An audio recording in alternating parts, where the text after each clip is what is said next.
Mbanyiza akawatulaba ku MRU TV erinnya nze Wasswa Patrick. Buno bwe bulamu bwange bwe mpiseemu okuviira ddala we natandikira paka ssaawa zino wondabira. Ekisooka kya byonna nebaza omutonzi ankumye okubeera nga ndi mulamu nenkula okutuuka ssaawa zino eno. Ssaawa zino ndi ku yunivasite naye kantandike ne wansi engeri gye nakizimbamu okulaba nga ntuuka wano eno.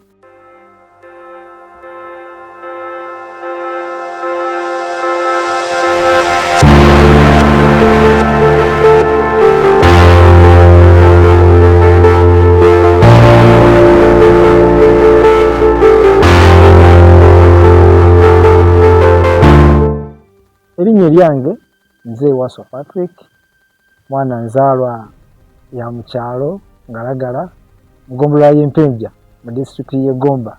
Nzaalwa omukyala Nantale Mire, omukyala yeddira Mpologoma abeerayo eyo mu kyalo ku kaalo kennyini Ngalagala Gomba w'abeera. Akwasaganya ebintu bingi mukyala nga bw'omanyi eby'ekyalo. Mukyala mulimi, alima ebirime eby'enjawulo. Alima lumonde, matooke, byonna byonna bikwasaganya nga kw'otadde n'okusuubula.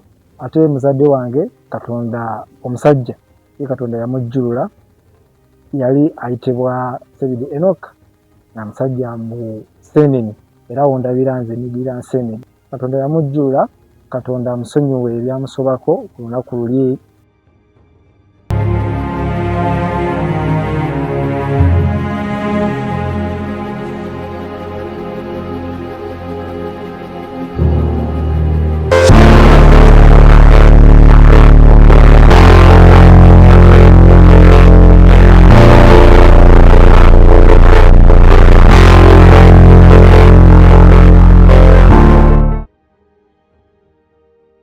Ddala mu buto nze nga nkula ewaka twalinga mu famire nga tulimu abaana bangi.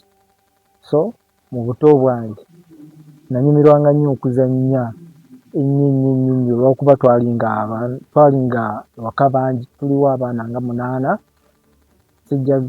twaliwo abaana nga 8 nga buli omu akola ekikye, naye ffe twali baana bato, nze omwana addirira omuggalanda. So siri mukulu nnyo ate siri muto nnyo, naye bali abakulu baali bavaawo dda ewaka oba ekisalo kyabeererawo nga bakyali naffe ewaka. Twalinga tukitambuza bulungi nga tukyali baana bato nnyo nnyini ddala. Ebintu ebyanyumirangawo nagambye dda kuzannya mupiira, ali mulungi nnyo mu kuluka akapiira. Kuzannya kakebe bwe bulamu obusinga abaana b'oku kyalo bwe baalinga bayitamu, nga bw'omanyi eby'ekyalo by'abaana abato famire zonna zaalinga zikwatagana bulungi nga bajjayo ne tubeera mu kunyumirwa kuzannya mupiira, kusaba mupiira, kuzannya mupiira, kuluka mupiira. Nze nalinga sinnabatuuka mu myaka gyabwe egyo kubanga nsobola okuzannya nabo nga bo olw'ensonga baali bakulu nga ate nze nkyali bato, naye newankubadde nalinawo bato bannange bwe tusobola okukizannya nabo bwe tutyo bwe twakikwasaganyanga. Mu by'okukola emirimu nga nkyali mwana muto asaakulanga nnyo mirimu olw'ensonga abakulu bange bonna baali bakyaliwo, eno be basinga ogikwasaganya. So ekyo ne kimpa ebbeetu, naye emirimu gye baalinga basinga okukwasaganya kwalinga kufumba mu ebiseera ebyo nga amabidde gakyaliwo, nga bakeera ku makya ne bagenda kutema amabidde, lumala ogatema ne bagasomba, lumala ogasomba ne bagaleeta ewaka nga bagawanika nga balina okugayubuluza, lumala okugayubuluguza nga balina okugateeka ku kibanyi n'okugakomeranga. Gatwalanga obudde nga wiiki emu, gaba gaalinga gengedde bulungi nnyo, gaatwalanga ennaku nga 5 ku wiiki kubeera nga gengedde. Gamala okwengera ne bagasusa okugasaako, waliwo baagasanga ku kiveera ebiseera ebyo, bagasa mu kiveera nga bagalinnyalinnya mu kawa gatalina ku nga 2, awo ne gaba nga gafuuse ekibaako kugavugira kugatwala kubanga bagakola nga bagafumba ku kizi, twalinga tukiyita kizi. Era nakula nga manyi gye bafumbira omwenge kizi.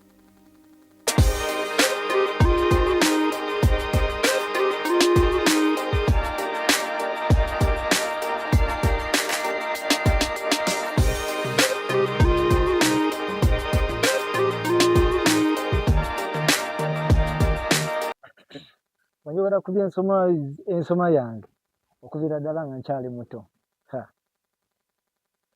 Siyinza kugamba nti byali byangu naddala nga okusoma nali saagalira ddala. Nze nasomera ku masomero gawerera ddala. Primary yange nasomera ku masomero galinga ana. Primary yange yonna yokka natandikira ku primary school. Natandikira from baby paka P2 awo ne bankyusa ne ngenda ate ne bantwala Ekiboga. P2 yange gye natandikira ogisomera awo ne banzaamu ne ntandika okusoma P2 paka P6 ne nva Ekiboga ate ne nkomawo ku side z'eno mu Mityana ne nsomayo okuva mu P6 paka P7 awo wonna ne nsomera ku Manyu Community lyali Buye. Ebyo siyinza kubyerabira, simanyi na bye nasomayo, siyinza kukulemba nti bwe nasomera oba nga nkyali mu baby awo nabitegeera, saabitegeerako wadde n'akamu. Naye nga kye mmanyi nasoma ddala nga ne P2 ku ssomero lya St. Andrews. Nzijukira kwaliko abasomesa abatusomesa obulungi ennyo. Kwaliko Mr. Farouk, kwaliko Mr. Senkubuge Siyaso, omusajja yatuyisanga si bulungi naye yali musajja mulungi, musomesa mulungi. Sasa nze okutegeera amaanyi ge yatusangako ekituufu galina kyegampushinzeemu nze ng'omuntu. Nalinga neeyisa byange mbeera byansaaga ekisogera ddala nga bwe nkugambye mu kutandika naye saagala kusoma nga nze nkyasinza okuyosa. Naye yankwata mu kolumu n'ankuba emigo nga gyali mingi. Kwe kutandika okubeera nga nsoma nnyo. Waliwo Madam Dorothy, oyo nsinga mujjukira nnyo mu P6 yali yatusomesa essomo lya English, family tree, byannema n'asukka n'ampa emigo nga mingi. Madam Dorothy simanyi oba bakyali abasomesa abo naye nga be basomesa bange be nasomera, be abansomesa okuva mu P2 paka P6. Naze nnyo okukunika emizannyo bwe nali nga nkyali mu primary. Yes, batekawo house competitions, batekawo class competition, batwawulamu houses competition nange ne bampa house yange. Gisinza kulima nti njajjukira Madam Kisembe yalinga atukulira ne bampa role naye yali yakuzannya mutamiivu. Ninzannya ng'omutamiivu. I remember nazannya ekintu ky'omutamiivu ne nkijjayo bulungi. Naye akageri bwe baali bagaba ebirabo abaazannya twali bangi. Bampa ekirabo eky'okuzannya obulungi. Baatuwa bbaasa mwalimu 50 ze bampa ng'omuzannyo omulungi. Eky'obutamiivu nakijjayo bulungi nnyo.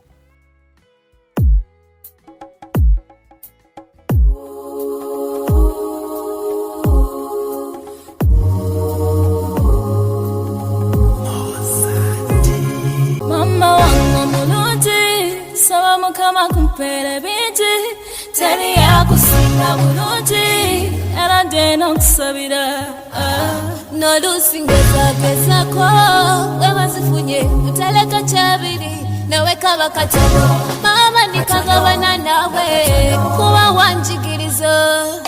Nazalibwa mama talina kasente, nakuzibwa mama tasomeko yadde, nakula ne mama watali tata naye omukwano gwe tegusangika. Nze mama yenjagala n'obulamu bwe kumpi nabumpa. Olive oba high school ng'olwongitandise gye tuyita secondary yange naye nagisomera mu masomero mangi. Simanyi ensonga era yali yakubeera nga saagala kusoma oba ki kiyala kulimba. Naye nga secondary yange nagitandikira ku ssomero baali bayita Buyinja Butole Vocational School.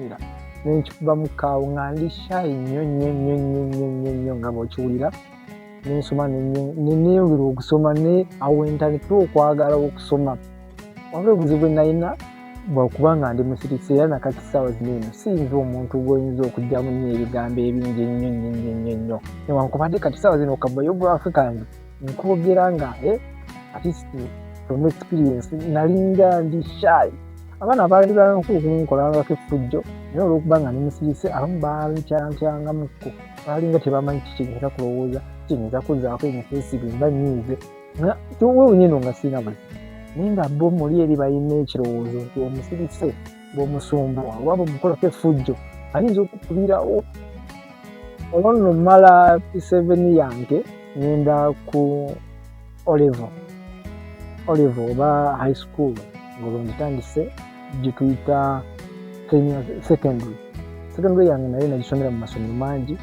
Same senior secondary school wano wenkolera ebyafaayo, wano wenviirayo ng'omuyizi kanesimbewo kuwa information prefect. Nasooka netunulawo neŋŋamba essomero lino lisooka abaana bangi balina effujjo ate nali mupya ngamba wayi kanesimbewo kokuwa neeno. Nasooka netunula kiki enyinza okusobola okukola ngamba information prefect nyinza okukigezaako. Ebiseera ebyo sinyasiri otulondera options naye nyina option yange nga ya Luganda nali nyagironze eri omu ku optional subjects zange. Ngaba katusomesa engeri gy'owandiikamu eggulire, engeri gy'olisomamu, engeri gy'oli presentingamuko nga mpulira n'amaanyi. Nabagane olwedde baali bataddewo ebyo ebifo ebitafunye babyesimbyeeko tuweeyo obupapula batugamba tuweeyo obuyimanya gaffe n'ekifo ky'oyagala. Nintwalayo akapapula kange enkeera nga ye screening ningenda ne banscreening nga nembeera omu ku bagenda okwesimbawo kuba information prefect. Kati ate mukwano gwange naye gwe nalina akafuna ate naye ng'olwedi naye yataddeyo kyokka teyaŋŋamba nti yataddeyo naye olwagibwe nalaba nga yataddeyo nga nataddeyo olwedi yali prefect w'ekyo ekifo yali information prefect. Ngamba okay katugende tubiisanye nga yalina amaanyi mangi ajja kunkuba akalulu. Olwali screening eno kyenjijjukirako kyali kimu batubuzanga mu Luzungu naye nga nziramu mu Luganda. Oluzungu lwali lutono oba English was too small, was too little. Nasobola kulongera lungi naye nalinamu engeri artist nalinamu kalakita ka comedy nengamba naye kijja kutya wano kati ye wentandikira ntandikira okubeera nga njagala okukola amawulire wano wentandikira wano akakamu abaana ne bagaluka badanalala nekakolamu ku bwenti nekatuta nekakolamu ne bwenti abaana ne bafa nga tebakalabangako tegeera kati nga ngero tandika bwenti okwogera banange ngero tandika okuwaayo ebigambo byange. Musa Patrick, I'm here for the information prefect, please vote me. Abaana ne bafa ng'eddubu linakawa limeyambiramba nyini walinga ogezesebwa kitwogenda otuwa osobola okusoma amawulire biki agamba ikani nimbagamba abaana erisena ngenda kubasomera amukku ku mawulire agamu genyina nenyimirira wali eri nimbagamba ne basirikirira kirasi yonna nesirikira holo mwasibye omutaba naffe abatuliza nze Musa Patrick ono kusemusena secondary school gino gye gimu ku mitwe mikulu egikoze amawulire mu wiiki eno ne bafa kirasi nefa kati ngenda okwogera okusoma bwenti olwedde nga bafudde dda oba kitegeera gamba akalulu kakutte wansi ne waggulu amawulire yeesimbyewo abaana bafudde olwedde bakyali walire gamba onanasooka kati akunga eyo nno ye senior 4 yange ntula senior 4 ne mukimalire nengoya mu senior 6 nga bwokimanyi HSC tubeera busy then era nasomera ku senior secondary school senior 5 yange senior 6 vaka yange yake wakana nga nima olwe kasami kali waka na kubeera nga nima kusala ku nviiri bweyitibwe nga bwe mbikola kuyambako ku mami kulima nyanya kulima green pepper bingi bye nalinga nima eyo vacation yange paka sawa zinene wondabira kuyingira ku university mu mwaka gwa 2023 sawa zino ndi ku university kola mawulire ku university yange okuvira mu mwaka gwasooka participatinze nnyo mu bintu bingi nnyo nga bw'omanyi abamuli batugamba nti mubeere mu position yourself nalinga just kuyiga kamera kugenda kulaba nga mbako nyange kyenkola ekyamaanyi okuvira ddala eri wansi nga njagala system nyongere okuperfectinga kikyensobola mu byamawulire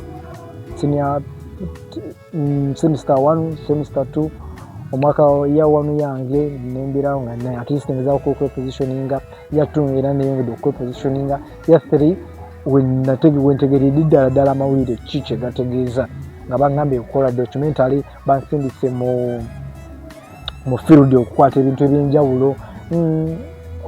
ebyenjawulo okubigatta, okukola amawulire, okugawandiika. Saawa zino kati ndi professor, nsobola okuwandiika amawulire, nsobola okugaproducinga, nsobola okukamera nayo ngimanyi kuba kati nga ffe w'amawulire n'okuba artist okukakasa nti yes you can, osobola journalism. Saawa zino ogenda okufuna mu mwaka ogusembayo ng'omanyi buli at least omanyi kamera, omanyi editing, osobola okudirectinga omuntu yenna okubaako nekyakola ekintu ekyenjawulo ekirungi kasa kiba kigenda ku mpewo oba kigenda ku social media oba kigenda ku TikTok, byonna babitutenesa ffe ng'abamawulire. Erinnya nze Buwembo Nassa nga ndi muyizi ku Mutesa the First Royal University era nga nkola diploma in mass communication. I'm in my second semester era nga Patrick mumanyi ng'omuyizi asomera ku Mutesa era nga ali mu year 3. Patrick ono namumanya nga ndi mu year 1 era yanyambako in Photoshop, Premiere Pro, otherwise even a camera whereby yalina camera nanyambangako mu bintu ebimu ng'okushootinga, okuba ebifaananyi. Yeah, that's all I can say about Patrick. Saawa zinino ku jendi, saawa zino ndi ku mwaka gwa musimbayo era kaseera katono nnyo ngenda kubamaliriza okusoma kwange nga maliriza bachelor degree mu mawulire gange. Obuno bwe bulamu bwange nga nze Waswa Patrick